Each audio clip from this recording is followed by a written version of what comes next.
How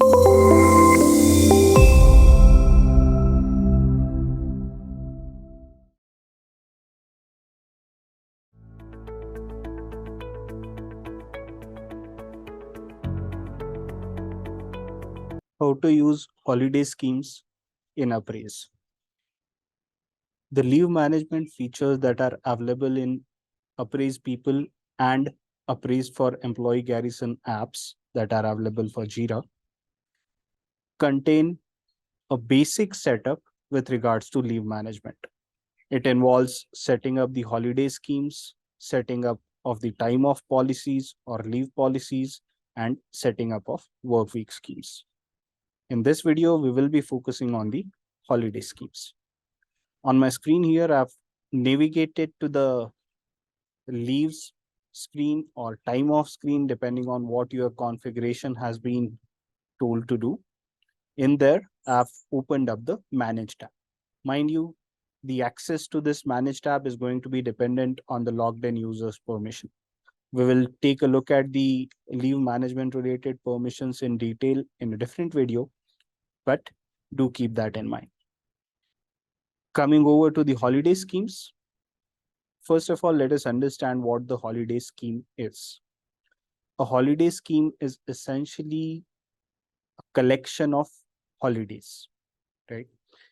You'll notice there is a default holiday scheme that's already created, and I'm also able to create a new holiday scheme. UpRaise apps allow you to create multiple holiday schemes to cater to your various needs. So, what are the situations where you would want to have multiple holiday schemes in place? Imagine you have a large team spread across multiple geographical areas, and obviously they have different vacations, different holiday policies. In such a scenario, it makes sense to have different sets of holiday schemes across those different geographies. Another common situation that we come across, that is, imagine you have 2, 3 different types of employees. One is your permanent employee, the other one is your contractual employee, and then the third one is maybe your part-time employee, right? Each one of them might have different holiday schemes, and accordingly, you would want to create variations within these holiday schemes. Now, let us understand what does an holiday scheme entail. If I open up this default holiday scheme that's available on my screen, by the way, what it says is it shows up the description in a tooltip, and this 46 number indicates how many users in your company directory, UpRaise company directory, are associated with this policy.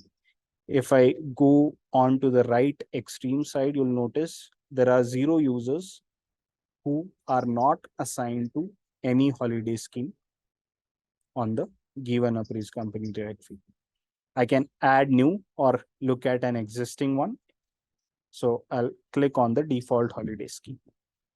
You'll notice the holiday scheme has a name, and it also has the description. The description was visible in the form of a tooltip. Synchronization with tempo timesheets is a recently released feature. We'll create separate videos surrounding that. So for this video, we'll just skip it. The most important part is the second tab, holidays. All of the holidays are supposed to be added in here. By default, the system will always surface holidays from the current year. But if you want, you can always go back and look at the holidays from past years. Now, that will, of course, depend on when you first brought in this policy, right?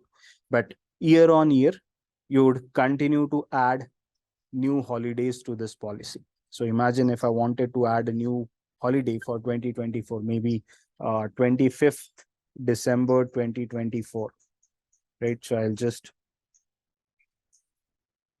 pick up 25th December, call it Christmas, and then that is created as a separate holiday.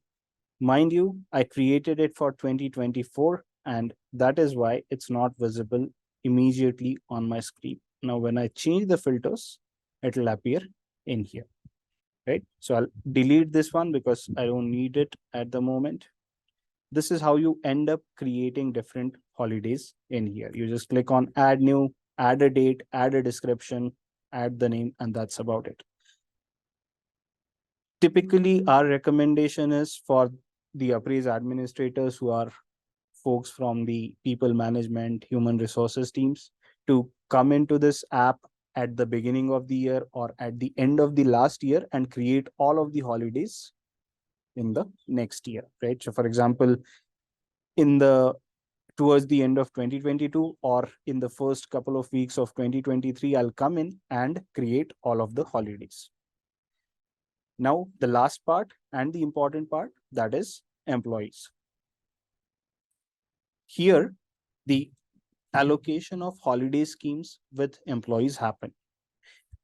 What you can do is if you set it up as a default scheme, default holiday scheme, every time a new employee is added to the company directory, they'll automatically get associated with this default scheme.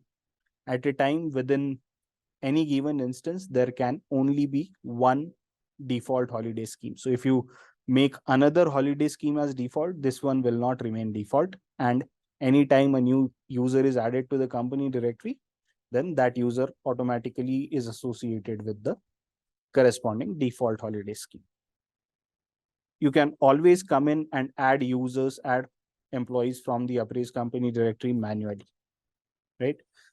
When you add an user, what it does, it shows up the corresponding enrollment start date. So when was this user first associated with the current holiday scheme?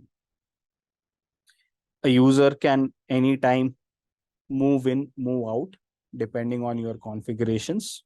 Obviously, that moving in and moving out has to happen manually. Someone has to come in and add a user to the scheme, or they can navigate to that user's profile and modify the holiday scheme from there, assuming they have the necessary permissions. This is how you end up setting up your holiday scheme. To summarize, you add the name, you add the description, then you define the holidays, you associate the employees, and if required, set up any scheme as a default scheme so that any new user that is added to UpRaise company directory gets automatically associated with this holiday scheme. How this is utilized in the larger scheme of things, we'll cover that in a separate video, but I'm hoping that this was sufficient for you to understand how to utilize holiday schemes. Thank you.